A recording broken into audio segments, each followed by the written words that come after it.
Nah, pada kesempatan kali ini teman-teman kalian yang bergabung akan menampilkan kreasi dari mendongeng. Ya, mendongeng kali ini akan mengangkat sebuah dongeng yang berasal dari Sumatera Barat. Ada yang tahu judulnya apa kira-kira? Ya, dengan judul Malin Kuda yang akan dibawakan oleh Semakin dari Jabar. Ya, yang pertama ada Rina, yang kedua ada Nita, ketiga Omar, keempat Rosiana, kelima Lia, dan terakhir Neng Ayu. Yang dibimbing oleh Ibu Tuti Yulia, Ibu Wahini, dan saya Fauzi. Baik anak-anak, tanpa lagi kita saksikan penampilan mendongeng dari tim kesenian SMP Negeri 1 Tuban.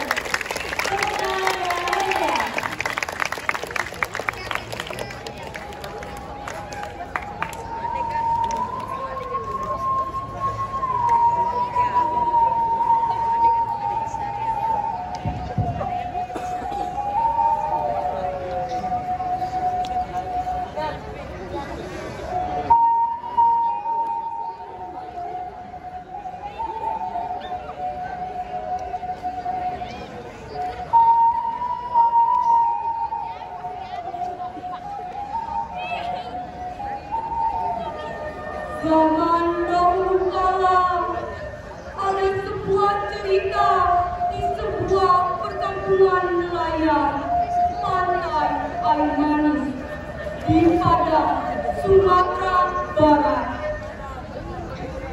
Ada seorang janda bernama Mande Rubaya yang hidup bersama anak laki-lakinya yang bernama Malin Kuda. Mande Rubaya sangat menyayangi dan memanjakan Malin Kuda. Malin kemudian tumbuh menjadi seorang anak yang rajin dan sungguh.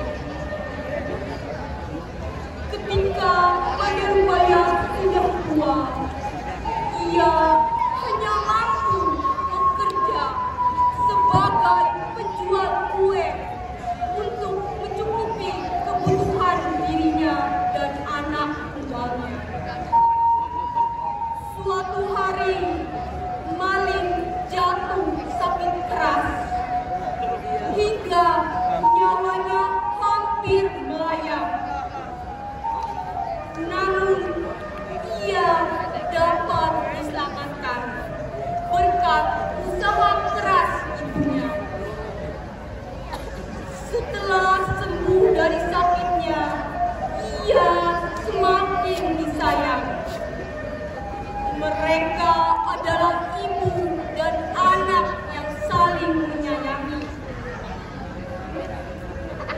Saat Malin sudah dewasa, ia meminta izin kepada ibunya untuk pergi merantau ke kota. Karena saat itu sedang ada kapal besar merapat ke pantai air manis.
baiklah Kak, tidak izinkan.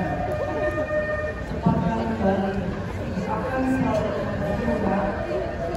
Ucapkan Dirubaya sambil dengan surat yakin, akhirnya Dirubaya mengizinkan Malik Tunggang untuk merantau. Kemudian Malik mengambil daun dengan nasi berbunyi daun pisang sebanyak 7 bungkus. Untuk bekal perjalanan kita, bersama-sama Dirubaya sambil menyampaikan.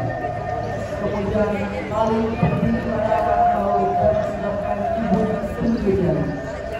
Hari demi hari terus berlalu. Hari yang lambat berlalu Dirubaya. Setiap hari ia terus memandang ke arah lautan.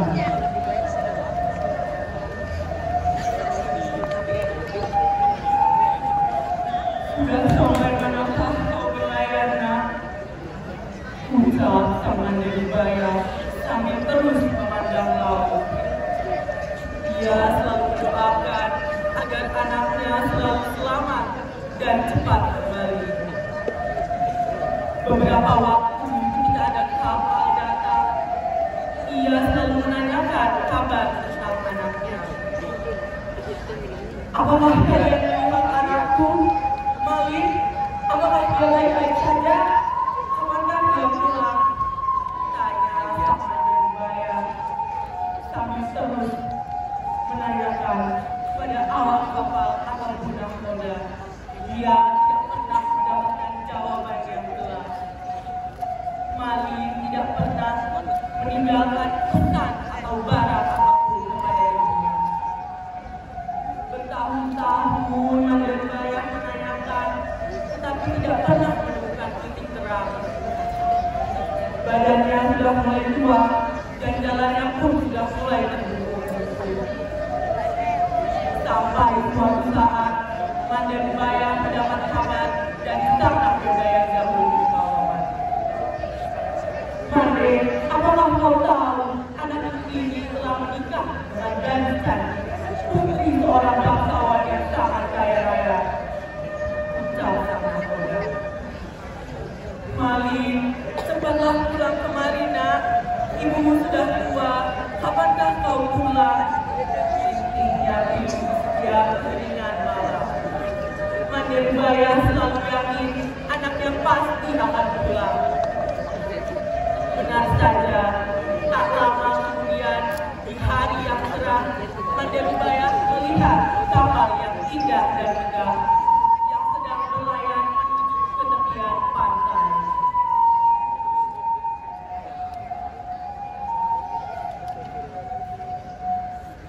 Sebelum itu mulai berkumpul. Mereka mengira bahwa kapal itu adalah seorang sultan atau seorang pangeran. Dirubaya amat gembira dengan hal itu. Ia selalu berdoa agar anaknya selamat dan kembali ke dunia. Ketika kapal itu mulai berkumpul, penduduk desa mulai berbondong-bondong mengambilnya. Dirubaya membantu berdesakan mengambil kapal tersebut. Jantungnya berdebar saat melihat sesosok laki-laki muda yang ia yakini itu adalah anaknya, Malik Tunggang. Belum sempat para sesepuh waktu mengambil kapal tersebut, ibu Malik langsung mengambil kapal tersebut dan memeluk erat anaknya karena takut kehilangan anaknya lagi. Malik, inilah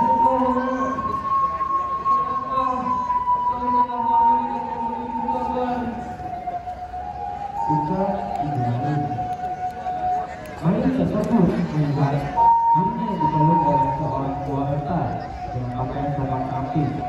Belum sempat berpikir untuk berbicara, istrinya yang cantik itu meludah dan berkata, "Perempuan dia ini kan dulu, bukannya kau akan bilang kepadaku, Malik, bahwa ibumu adalah seorang bangsawan yang sederhana dengan tulus."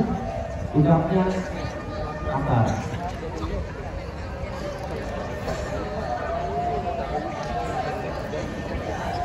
Mendengar perkataan budak miskin itu, Malik Tunggang langsung mendorong ibunya hingga terguling ke pasir. Perempuan gila, aku bukan ibumu.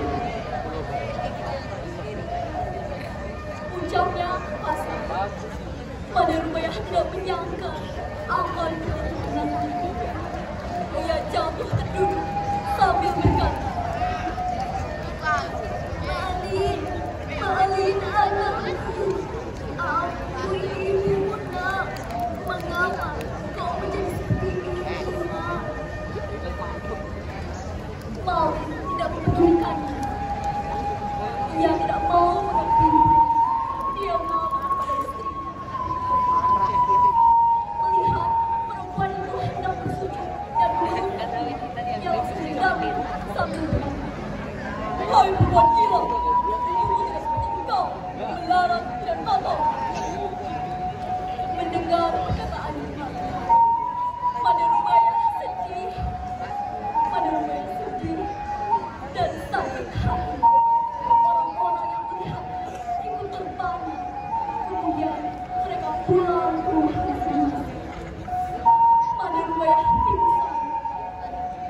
Setelah dia bangun, pantai air manis sudah sepi.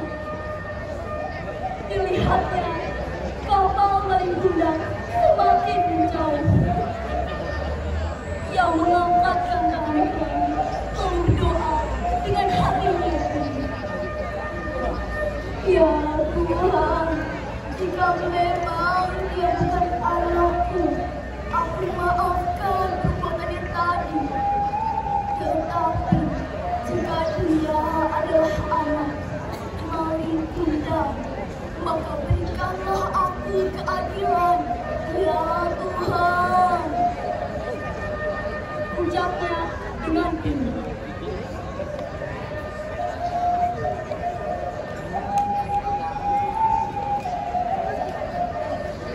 Tak lama kemudian, langit biru, laut yang tadinya cerah mendadak berubah menjadi gelap. Hujan tiba-tiba turun dengan teramat lebatnya. Keesokan harinya, saat matahari terbit di ufuk timur, terlihat di tepian pantai ada serpihan kapal yang telah menjadi batu. Itulah kapal Malin Kundang. Dan di sampingnya terlihat seonggok batu yang berbentuk tubuh manusia. Itulah tubuh Malin Kundang yang didukung oleh ibunya karena durhaka. Di sela-sela batu tersebut terlihat ikan-ikan yang berenang, ikan teri, ikan belanak, dan ikan tenggiri. Konon katanya, ikan tersebut adalah jelmaan istri Malin Kundang yang mencari-cari tubuh Malin Kundang. Dari kisah ini ada pesan bahwa kita harus menyayangi kedua orang tua kita di saat susah dan senang, dan jangan melupakan jasa orang tua kita yang telah menyayangi kita dan mendidik kita dari lahir.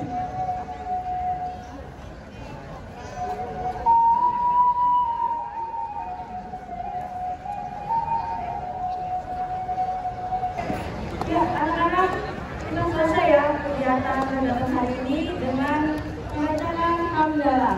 Alhamdulillah.